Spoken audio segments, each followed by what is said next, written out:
అరే! నంది కూడా ఒక టెంపుల్ ఉంటుందా? అన్నది ఈ వీడియో చూస్తేనే తెలుస్తుంది.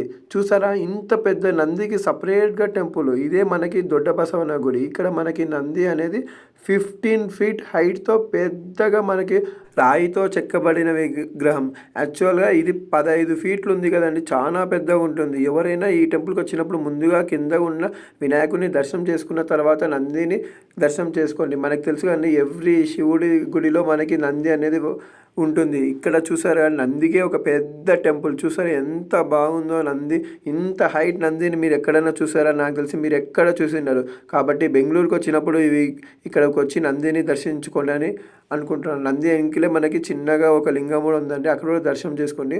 ఇక్కడ పూజ చేయాలంటే ఎలా చేస్తారు? ఇంత హైట్‌గా ఉంది కదా! ఎప్పుడైనా ఏమైనా దండేయాలంటే ఎలా అంటే ఇక్కడ మనకొక స్టేర్ కేస్ ఉంది కదండీ! ఈ స్టేర్ కేస్ సెపరేట్‌గా అరేంజ్ చేస్తారు. వాళ్ళైతే మనకి ఇంక బయటికొచ్చిన వెంటనే మనకి ఏ టెంపుల్ అయినా మనకి షాప్స్ ఉంటాయండి. ఇక్కడ కూడా షాప్స్ ఉన్నాయి. ఎవరికైనా ఏమన్నా కావాలంటే అన్నీ తీసుకోండి. ఇక్కడ టెంపుల్‌లో టాయ్స్ కూడా అన్నీ మంచిగా చాలా బాగున్నాయి. మీకైతే మంచిగా నచ్చుతాయి. చిన్న పిల్లలు ఎవరైనా ఉంటే మాత్రం ఇక్కడ టాయ్స్ మాత్రం గ్యారంటీగా బాగా తీసుకోవచ్చు. గర్ల్స్‌కైతే ఇక్కడ మంచిగా ఫ్లవర్స్ అయితే అవి కూడా ఉన్నాయి. మంచి అట్రాక్షన్ సన్‌ఫ్లవర్ గాని ఎంత బాగుంటుంది సన్‌ఫ్లవర్.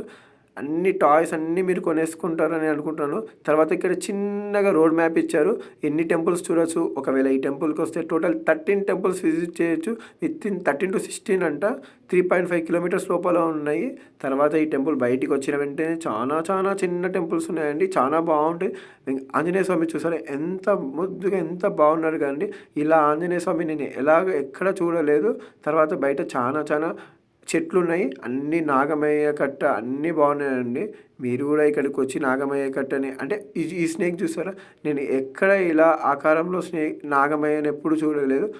తర్వాత పక్కనే ఇప్పుడు ఇంకా ఆంజనేయ స్వామి తర్వాత ఇంక అన్నీ ఉన్నాయండి. చిన్నగా అన్ని గుళ్ళున్నాయి. ఇక్కడ మనకి రంగనాథ స్వామి దర్శనం ఇస్తారు. రంగనాథ స్వామి కూడా ఉన్నారిక్కడ. ఆ స్వామి పక్కన మనకి రాముడు, లక్ష్మణుడు, సీత, ఆంజనేయ స్వామి అందరూ దర్శనమిస్తారండి. ఇది అయిపోయిన వెంటనే మనకి ఇక్కడ మనకంతా సత్యనారాయణ స్వామి అందరూ ఉన్నారండి.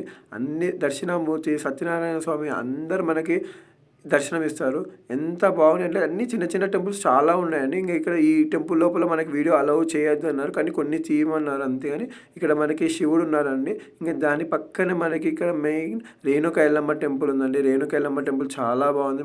మస్ట్ అండ్ షుడ్‌గా విజిట్ చేయండి. ఎంత బాగుంది కదండీ అమ్మవారు అయితే ఇక్కడ దర్శనం. ఇక్కడ వినాయకుడు మనకి ఒక కొండ పైన వినాయకుడు, మూషిక వాహనం ఎలగ అన్నీ 2 ఉన్నాయండి. నా వీడియో నచ్చితే తప్పకుండా లైక్, షేర్, కామెంట్, సబ్స్క్రైబ్ మాత్రం గ్యారంటీగా చేయండి. Thanks for watching.